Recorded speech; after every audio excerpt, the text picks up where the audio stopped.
Road অ্যাক্সিডেন্টে নিহত অসহায় পরিবারের আর্থিক সহায়তা দিয়ে পাশে দাঁড়ালো ভাঙড় তৃণমূল কংগ্রেস।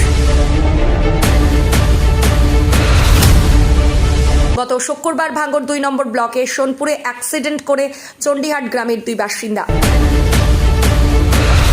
এর মধ্যে একজন মারা যান ও একজন গুরুতর আহত হন। সেই খবর কানে যেতে ক্যানিং পূর্বের বিধায়ক শওকত মোল্লার নির্দেশে এই অসহায় পরিবারের পাশে আর্থিক সহায়তা করতে দেখা গেল ভাঙড় তৃণমূল কংগ্রেসের নেতৃত্বে আহসান মোল্লা, বাহারুল ইসলাম, মোদাচ্ছের হোসেন ও পিন্টু খয়রুল ইসলামকে। Bureau report, news Bangla 20+।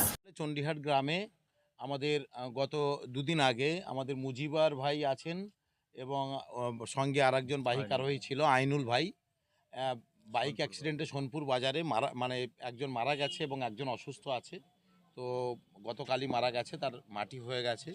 তো আমরা পরিবারের পাশে থাকার জন্য মাননীয় শওকত মোল্লা মহাশয়ের নির্দেশে আপনারা দেখছেন যে এখানে আমাদের খায়রুল ইসলাম বনভূমির কর্মাধ্যক্ষ এবং পূর্তের কর্মাধ্যক্ষ আমাদের পিন্টুদা ভাঙড় 2 নম্বর ব্লকের, এবং আহসান মোল্লা ভাঙড় 1 নম্বর ব্লকের বনভূমির কর্মাধ্যক্ষ আমাদের, এবং আমরা সকলে এসেছি এমএলএ শওকত মোল্লা সাহেবের নির্দেশে। তিনি পর্যবেক্ষক, তিনি গভর্নমেন্টের যে সমস্ত সুযোগ সুবিধা রয়েছে সেগুলো যাতে এই পরিবার পায় এবং এই পরিবারের পাশে আমাদের দলগতভাবে আর্থিক সাহায্য পৌঁছে দেওয়ার উদ্দেশ্যেই আমরা এখানে এসেছিলাম।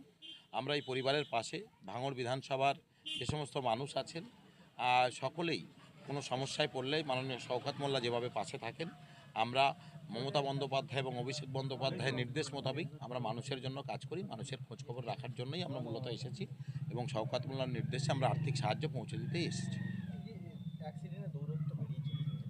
আমরা ট্রাফিককে নিশ্চিতভাবে বলেছি, আসলে কলকাতা পুলিশ গত 10 মাস হয়েছে দায়িত্ব নিয়েছে।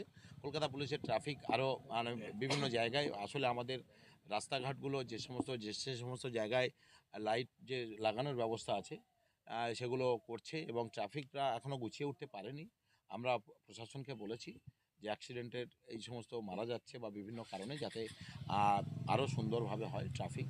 কারণ আমাদের Mamata Bandyopadhyay safe drive save life সবসময় বলছেন, হেলমেট পরার কথা বলছেন, তবু গ্রামাঞ্চলে আমাদের অনেকেই হেলমেট না পরে চলে। তাই সবাইকে বলবো যাতে গভর্নমেন্টের যে নির্দেশিকা রয়েছে যাতে হেলমেট পরে তারা নিয়ম বিধি মেনে তারা গাড়ি চালান এবং নিজের সাবধানতা অবলম্বন করেন। কারণ মমতা বন্দ্যোপাধ্যায় এই নিয়ে সারা রাজ্যে তিনি একটা সেফ ড্রাইভ সেভ লাইফ করেছেন।